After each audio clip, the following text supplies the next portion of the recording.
안녕하세요. 흰수염고래 스포츠입니다.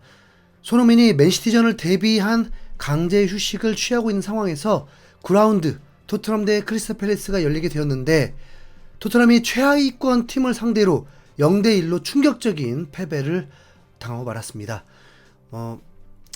충격적인 패배? 아닙니다. 경기 내용적으로는 완패였으니까요. 지금부터 토트넘의 경기를 전해드리도록 하겠습니다. 토트넘은 이틀 전에 금요일 새벽 4시에 유로파리그 3라운드 알크마르와의 홈경기에서 1대0으로 신승을 거두면서 3전 전승을 거두면서 순항 중이었습니다. 그리고 바로 그 다음날 엔지 감독은 리그 9라운드 경기를 위한 인터뷰에서 손흥민은 100% 상태가 아니라서 주말 경기 출전하지 않는다고 못을 박아버렸습니다. 이후에 토트넘은 별다른 이슈들이 없었습니다. 훈련 영상이 공개가 되었지만 그냥 평온했습니다. 너무 이슈가 없어서 궁금함은 해소될 수도 없었습니다. 리그도 중요한데 과연 선발은 누가 될 것이냐. 토트넘이 상대할 크리스탈 팰리스는 현재 리그 최하위권인데다가 팀 득점이 8경기 5골밖에 안 될 정도로 총체적 난국인 상황입니다. 토트넘이 영입하려고 했던 에제도 팀이 부진하니까 힘을 못 쓰고 있죠. 토트넘이 원정 경기이긴 하지만 크리스탈 팰리스를 상대로 체력에 문제가 없는 선수들만 출전을 해도 승리할 수 있다는 기대감도 들었습니다. 그런데 경기 1시간 전 라인업이 나오고 나서 너무 예상 밖의 선발 라인업이라서 좀 당황스러웠습니다. 비카리오 골키퍼, 우도기, 반더벤, 로메로, 포로, 메디슨, 비수마, 클루셉스키, 마이키 무어, 솔랑케, 존슨이 선발 출전하게 되었습니다. 이틀밖에 쉬지 못한 우도기, 예상 가능한 출전이긴 하지만 벤치 명단에 레길런, 스펜스, 대체할 선수는 아예 고려하지도 않았습니다. 이틀 전에 풀타임을 뛴 벤 데이비스가 있었을 뿐이죠. 그리고 미드필더에 사르가 아닌 메디슨을 선택했습니다. 엔지 감독은 지난주 웨스트햄과의 경기에 대해서 메디슨을 교체를 했지만 잘했다라고 평가했었는데 이틀 전에 70여 분을 뛰었는데도 다시 선발 출전이었다는 건 진짜 대단한 모험일 수밖에 없습니다. 거기다 왼쪽 윙어에 17세 소년 무어를 선택했습니다. 인터뷰 때 무어에게 부담을 줘서는 안 된다고 조심해야 한다고 했는데 이틀 전에 90분 가까이를 뛴 무어를 선발 출전시켰습니다. 우선 과부하된 선수들이 출전을 한다는 것 자체가 불안할 수밖에 없죠. 네, 그렇죠? 네, 크리스탈 팰리스가 약하더라도 체력적으로는 분명 우위인 상황이 된 거죠. 보통 이럴 때 강팀도 약팀에 고전하는 경우를 굉장히 많이 봤거든요. 당장의 맨시티가 사우스햄튼과의 경기에서 홈에서도 겨우 1대0 승리를 했으니까요. 엔지 감독은 선수들에게 잘 조절하라는 거 없습니다. 갈아 넣어 쓰러질 때까지 죽어라 뛰어라 집중력도 잃지 마라 이런 스타일이거든요. 그냥 전반전에 3골 넣어야만 안심이 될 것 같았습니다. 하지만 경기 시작 후에 10분 동안은 압도한다는 느낌은 1%도 들지 않고 어느 팀이 강팀인지도 모르겠고 양팀 슈팅도 없었습니다. 그나마 같은 시간 경기하는 팀들도 득점이 없다는 게 그게 위안이었습니다. 쓸데없는 점유율만 토트넘이 높을 뿐 압박 강도나 적극성 모두 팰리스가 더 우위라고 보였습니다. 이걸 뚫어내려면 오로지 선수들의 질 좋은 패스들, 테크닉들로 차이를 내야만 압도를 할 수 있는데 정말 못 보겠더라고요. 전반 30분에는 토트넘이 실점까지 합니다. 계속 압박을 당하기만 하더니 결국 사고가 나면서 에제 어시스트에 마테타가 득점을 했습니다.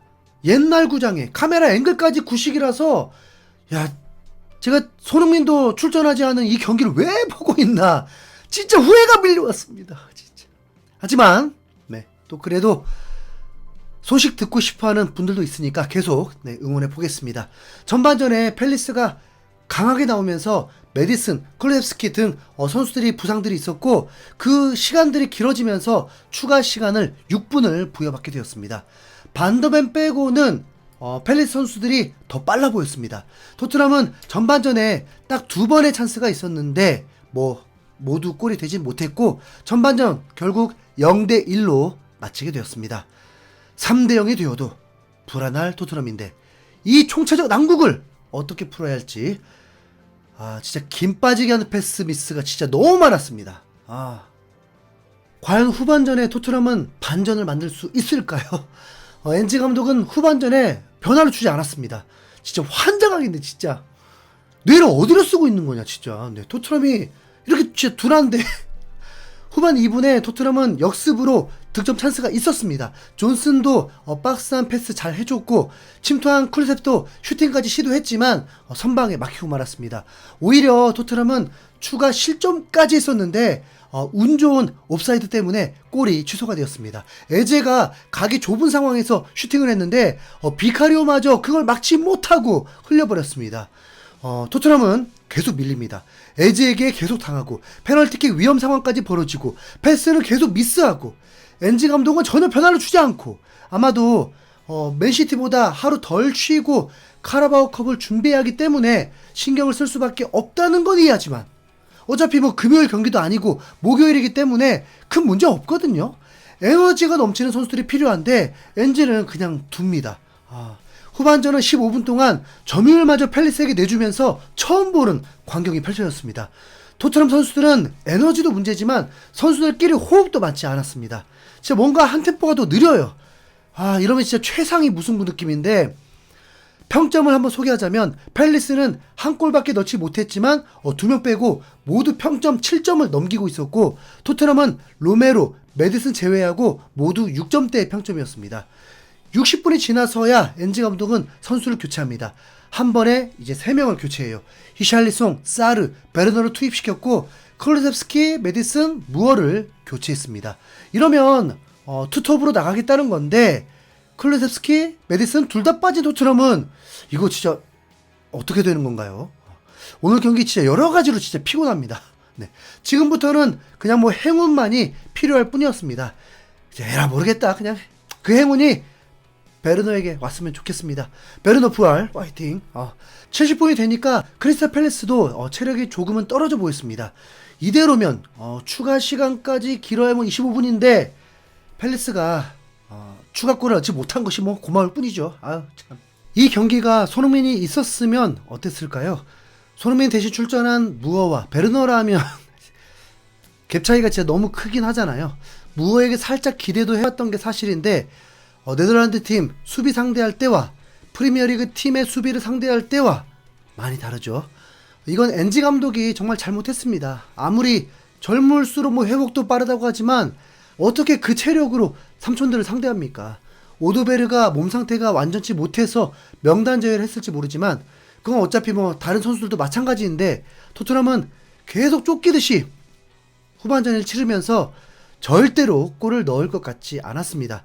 개인적으로 지난 시즌부터 지금까지 가장 최악의 경기로 보였습니다.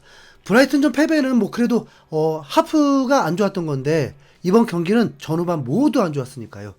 손흥민도 매우 분노하고 있을 것 같습니다. 패스가 이 정도로 안 좋은데 어떻게 맨시티를 이깁니까? 그냥 기적을 바라고 있는 것과 마찬가지입니다. 같은 시간 첼시는 뉴캐슬을 상대로 2대1로 앞서 있었고 맨유, 웨스트햄은 1대1로 무승부 흐름이었습니다. 경기는 추가 시간에도 전혀 임팩트를 보여주지 못하고 토트넘은 0대1 패배를 당하고 순위도 그대로 8위에 머무르고 말았습니다. 지금까지 새벽 1시에 소식 전해드린 절망해버린 흰수염고리였습니다. 죄송합니다 여러분.